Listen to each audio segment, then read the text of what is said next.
Noticias, y le agradezco a Eric Juárez Pineda, director de la revista Educación Futura, articulista de La Jornada y coordinador del Laboratorio de Periodismo y Política Educativa de la Universidad Iberoamericana, que esté con nosotros esta tarde. Eric, ¿cómo está? Muy buenas tardes. Un saludo a ti. Gracias. El profesor Lev Velázquez Barriga, líder de la sección 18 de la Coordinadora Nacional de Trabajadores de la Educación en Michoacán, también está con nosotros esta tarde. Profesor Velázquez, ¿cómo está? Buenas tardes. Muy bien, muchas gracias por la invitación. Muchas gracias por estar con nosotros. Bueno, el próximo 30 de agosto es una decisión tomada por el gobierno federal. Existirá la posibilidad de que los padres de familia envíen a sus hijos a la escuela. No es obligatorio, es opcional. También han dicho las autoridades educativas que es opcional para los maestros. Mucho se ha hablado en los últimos días, Lev y Eric, de los niños, de las niñas, si es el tiempo adecuado para ello, pero en poco hemos hablado del papel de los profesores. Independientemente de los profesores y de los niños, ¿es prudente, Eric, el regreso a clases para el 30 de agosto próximo? Mira, yo creo que un regreso a clases sí es necesario, pero no en las condiciones que tenemos las escuelas actualmente. Mira, en México existen más o menos 35 millones de estudiantes de escuelas públicas y privadas, más de 2 millones de docentes y trabajadores de la educación, y aproximadamente 12 millones de acompañantes educativos, es decir, padres de familia, tutores, tíos, ¿no?, que acompañan a las niñas, a los niños a las clases. Todos ellos, poco más de 50.5 millones de personas, pues comprenden la comunidad educativa que está involucrada en los procesos de enseñanza-aprendizaje. Esta población, que representa a más del 40% de los habitantes del país, tenerla en la calle pues sería un riesgo, ¿no? Como vemos, tenemos una crisis sanitaria que todavía no se ha podido controlar, y la crisis educativa, pues aunque también se va incrementando, y bueno, sí, los niños necesitan regresar a la escuela, pero debemos de ver a qué escuela van a regresar. No hay condiciones necesarias, las escuelas no están tampoco en las mejores condiciones de infraestructura, en las mejores condiciones de las comunidades alrededor. Las maestras, los maestros también tienen problemas y diversas afectaciones socioemocionales que se deberían de atender antes de atender a los mismos alumnos.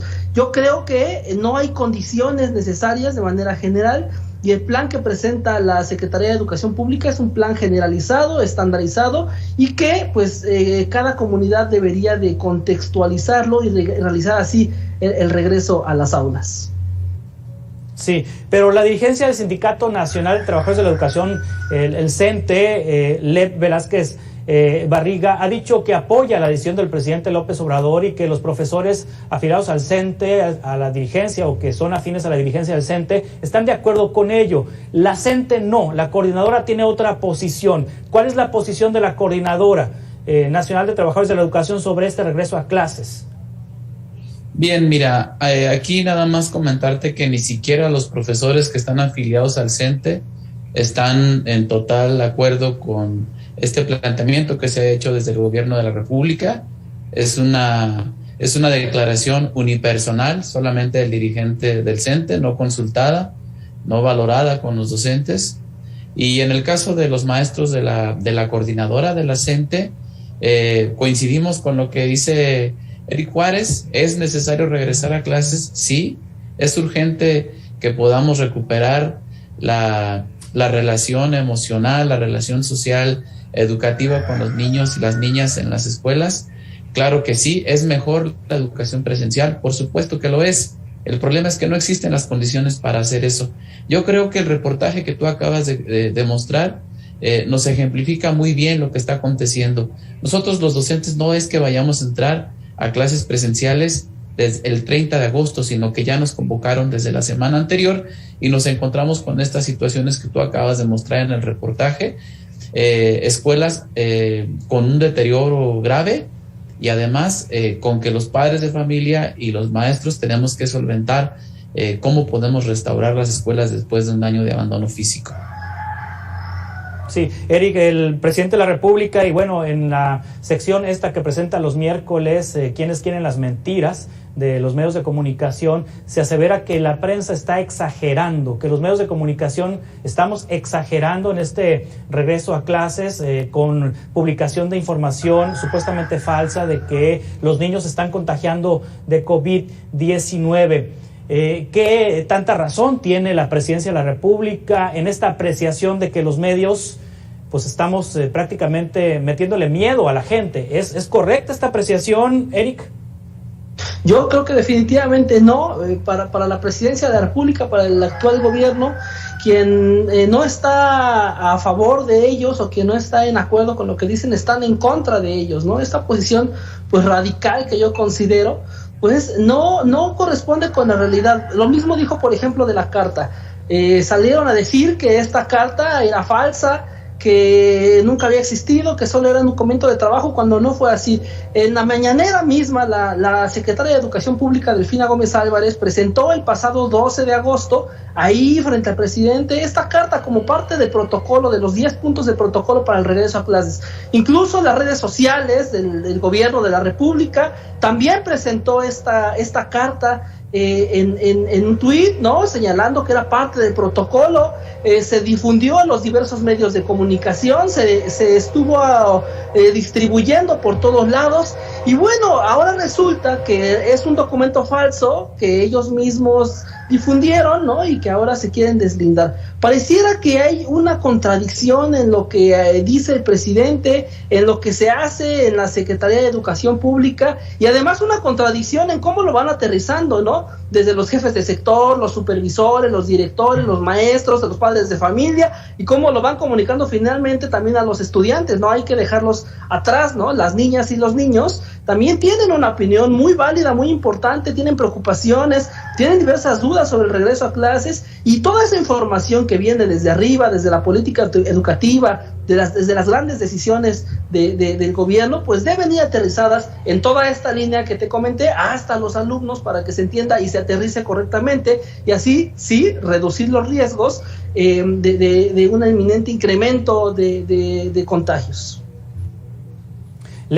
Habrá situaciones familiares que en esta circunstancia donde el gobierno ofrece la oportunidad de que los niños regresen a clases, algunos padres de familia por motivos laborales preferirán, aún con el riesgo de contagiarse de COVID-19 o que se contagien sus hijos, enviarlos a la escuela, porque ambos padres trabajan o porque mamá jefa de familia trabaja, y en el contexto en el que se han encontrado en la pandemia, donde no han tenido quien les cuide a los niños o que se quedan solos, prefieren mandarlos a las escuelas.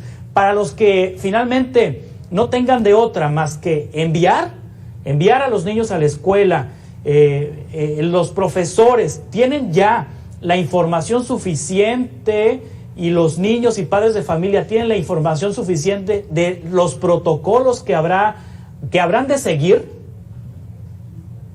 No lo tenemos. Solamente estos 10 puntos que fueron muy básicos, que no son suficientes, no dan para que pueda haber una serie de elementos a seguir durante las escuelas, durante el regreso a las clases. Pero también lo que vamos a hacer nosotros, por esto que tú estás comentando, lo que ya estamos haciendo en esta semana, es una consulta con las madres y los padres de familia, para que ellos, según la percepción que tienen de la pandemia, según lo que han vivido en casa, según las condiciones que tienen, si están de acuerdo o no en regresar a las clases presenciales. Para eso es muy importante para nosotros consultar a las madres y a los padres de familia, pero no existe un protocolo como tal que podamos nosotros llevar a cabo una serie de pasos y seguimientos en el regreso a clases presenciales.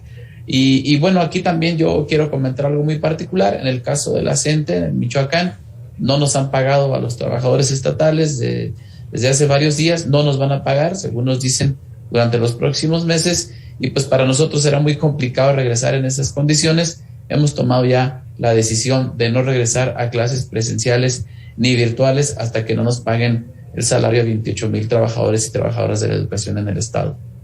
¿Por qué no les pagan el salario, profesor? No nos han pagado el salario.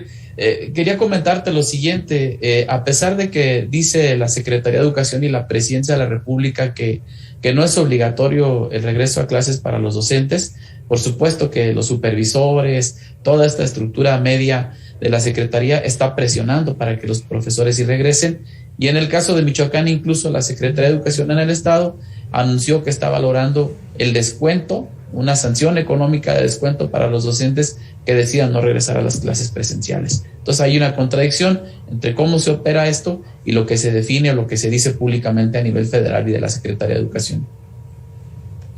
Sí, el tema de la vacuna es tema, sigue siendo tema. Eric Juárez Pineda, director de la revista Educación Futura, es tema, es decir, hay seguridad en el profesorado del país de que ya están protegidos contra el COVID-19, o todavía existe incertidumbre de si si tienen la protección adecuada con las vacunas que les suministraron. Este tema de las vacunas, también hay mucha desinformación al respecto. Las recientes investigaciones y la empresa que se dedicó a poner la vacuna de los docentes, pues señaló que va a haber una tercera dosis, ¿no? Para los profesores. Creo que es necesaria, sí. Creo que ahorita hay protección, sí, con esta dosis que ya se les dio. Sí es necesaria una tercera, pues que se aplique, que el gobierno también se comprometa a otorgarles esta tercera vacuna para que en todo caso, ¿no? de que más adelante ya se decida la reapertura total de las escuelas, pues también se haga con total seguridad. Es importante también que las maestras y los maestros brinden pues tranquilidad y certeza, ¿no? A sus compañeros, a los padres de familia. Sin embargo, bueno, más allá de las vacunas, pues está como todo este tema de la infraestructura de las escuelas, ¿no? Que es todavía más preocupante, ¿no? Las condiciones en las que se regresa. Vemos, por ejemplo, escuelas que no cuentan con energía eléctrica, con agua, con paredes, con techo, ¿no? Y también, pues, otro tema, pues, es ver a qué escuela se va a regresar, los aprendizajes perdidos, los aprendizajes ganados, ¿no? Las nuevas propuestas educativas, ¿no? Recientemente, justamente, la CENTE realizó un encuentro, el Educador Popular, donde realizan pedagogías alternativas, ¿no? Y propuestas alternativas para este regreso a clases, y bueno, que se debe de ir complementando con las estrategias de vacunación, con las estrategias de mejora de la infraestructura de las escuelas, de mejora social. Es decir, es un esfuerzo transversal, ¿no? Que debe de atravesar muchos puntos para ahora sí tener un regreso seguro a las aulas. Sí, la Red por los Derechos de la Infancia en México, Redim, profesor Lev Velázquez Barriga, líder de la sección 18 de la CENTE en Michoacán, ha dicho que los niños de 12 a 17 años tienen derecho a recibir la vacuna, que ya hay autorización por COFEPRIS para una de las vacunas, que ya en Estados Unidos y Canadá se está vacunando a los mayores de 12 años, y pues esta organización asevera que los niños deben ser vacunados. ¿Se puede pensar en un regreso a clases sin que estén vacunados los niños de 12 a 17?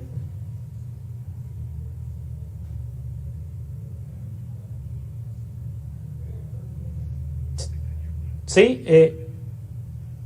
a ver, parece que tenemos problemas para escuchar al profesor. Eri, ¿se puede pensar en regresar a la escuela sin que estén vacunados los niños de 12 en adelante? Yo creo que lo ideal sería que sí estén vacunados, ¿no? Justamente para reducir el riesgo, para tener una mayor certeza y también tener protocolos seguros, tener protocolos que de verdad estén funcionando, ¿no? Hemos visto que el gobierno ha mandado a las escuelas 2 escobas, 1 litro de cloro y una bolsa de 1 kilogramo de jabón, ¿no? Este tipo de protocolos pues no van a ser necesarios, y además pues el nivel del gel, ¿no? Las cantidades de alcohol o de jabón pues no van a alcanzar para todo el ciclo escolar. A veces no va a alcanzar ni siquiera para una semana para establecer bien estos protocolos. La vacunación yo creo que sí va a ser necesaria para los niños de 12 años en adelante. Habría que ver también, ¿no?, qué dicen las investigaciones científicas, las investigaciones médicas, y en todo caso pues también ir pensando en, como comentábamos anteriormente, pues la tercera dosis para las maestras y los maestros. En general, entre más número de vacunados haya en el país, se podrá regresar mucho más seguros a las aulas, a las escuelas y a los centros educativos. Muy bien, pues les agradezco mucho, Eric Juárez Pineda, director de la revista Educación Futura, articulista del diario La Jornada y coordinador del Laboratorio de Periodismo y Política Educativa de la Universidad Iberoamericana. Y bueno, cerramos, Lev, con una reflexión final, si le parece. Lev Velázquez Barriga, líder de la sección 18 de la CENTE en Michoacán, una reflexión final para concluir esta conversación, por favor. Sí, no solamente se trata de los protocolos de seguridad, de los protocolos sanitarios, sino que pareciera que el gobierno se dispone a regresar a los mismos contenidos, los mismos aprendizajes, las mismas trayectorias escolares que seguíamos antes de la pandemia. Pareciera que no aprendió de que vivimos en un mundo de incertidumbre, en un mundo diferente. No tienen un plan emergente educativo, y yo creo que eso también tenemos que poner en el centro. Nosotros justamente en estos días nos dispusimos a empezar a repensar, a diseñar un plan educativo emergente que se ajuste al contexto histórico y mundial, y yo creo que también hay que dar la disertación, el análisis, el debate y las propuestas, no solo en la parte del protocolo de la seguridad, sino en qué vamos a enseñar después de un año de haber estado en pandemia y de aprendizajes que seguramente no nos sirvieron del todo para enfrentar este mundo en el que hoy nos encontramos. Les agradezco a ambos que hayan estado con nosotros en Mega Noticias. Estaremos en contacto platicando sobre estos temas en futuras transmisiones. Muchas gracias. Buenas tardes. Gracias. Muchas gracias. Buenas tardes, gracias. Hasta pronto. Continuamos en 2 minutos con más noticias.